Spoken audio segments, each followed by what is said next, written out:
উদ্যোক্তা হওয়ার যে এক ধরনের স্বপ্ন কিংবা সেই উদ্যোক্তা হওয়ার জন্য প্রশিক্ষণ গ্রহণ করা, এক্ষেত্রে এনএসডিএ যেভাবে সহযোগিতা করছে কিংবা ব্যাংকগুলোর কাছ থেকে যে ধরনের সহযোগিতা আপনারা পাচ্ছেন কিংবা একেবারে সমাজের কাছ থেকে বা পরিবারের কাছ থেকে যে ধরনের সমর্থন এবং সহযোগিতা, সেটা কি যথাযথভাবে সেই পরিবেশ বা পরিস্থিতি তৈরি হচ্ছে, কতটুকু হয়েছে বাংলাদেশে? ধন্যবাদ আপনাকে আমাকে সুযোগ দেওয়ার জন্য। আমি সেই যশোর মফস্বল শহর থেকে এসেছি। তো আমি এনএসডিএকে প্রথমে ধন্যবাদ দিই যে এমন একটা প্ল্যাটফর্ম, এই প্ল্যাটফর্মের কারণে আমাদের বাংলাদেশে, আমি শুধু আমার যশোর দিয়ে কিছু উদাহরণ দিই।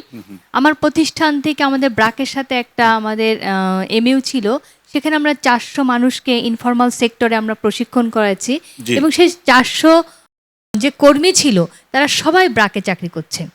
তারা ব্লক বাটিকের কাজ করছে, টেইলরিং কাজ করছে, হ্যান্ড স্টিচিংয়ের কাজ করছে, যেটা আড়ংয়ের প্রোডাক্ট উৎপাদন হচ্ছে।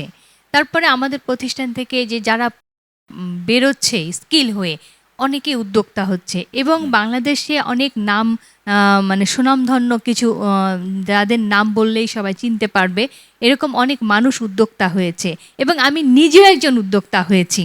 আমি নিজেই স্কিল হয়েছি এনএসডিএ থেকে।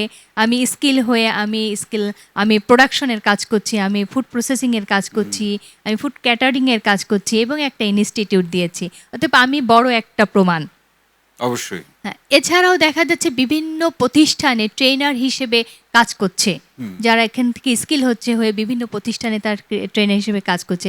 তাহলে কি হচ্ছে, এখানে আমি একটু শুনতে চাই আপা, যে প্রান্তিক পর্যায়ে মানুষের আগ্রহটা কেমন দেখেন এখন? প্রান্তিক পর্যায়ে মানুষের এখনো আমাদের অ্যাওয়ারনেস বাড়াইতে হবে।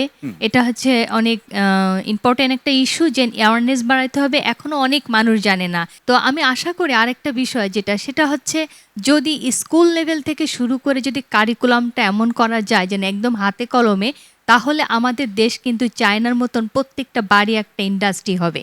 তো সেই জায়গাটা এনএসডিএ কাছে আমার বিনীত অনুরোধ, যে তারা যেন কারিকুলামগুলো এমনভাবে একদম স্কুল লেভেল থেকে ইউনিভার্সিটি তারা স্কিল হবে, এবং ইনস্টিটিউটগুলো আমরা স্কিল ডেভেলপমেন্টে কাজ করি, আমাদেরও কারিকুলামটা এমন দিতে হবে যেন আমরা কিছু তৈরি করা শিখবো।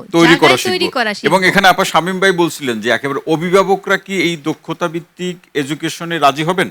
এখন অভিভাবকরা বা দেশের সবাই বুঝতে পারছে যে আমাদের দেশে স্কিল দরকার। আমাদের দেশে স্কিল হলে এখন পরিবর্তন চলে এসেছে। অনেক পরিবর্তন আসছে, কারণ আমি 2008 সাল থেকে কাজ করছি এবং এনএসডিএ তে আমি 25 সালের একেবারে জানুয়ারি থেকে আছি, 24শে জানুয়ারি থেকে আছি। তো আমি পরিবর্তন দেখতে পাচ্ছি মানুষের ভিতরে, এবং সব শ্রেণীর লোক আসতেছে এখন কাজ করতে, সব বয়সের মানুষ পরিবর্তন শুরু হয়েছে।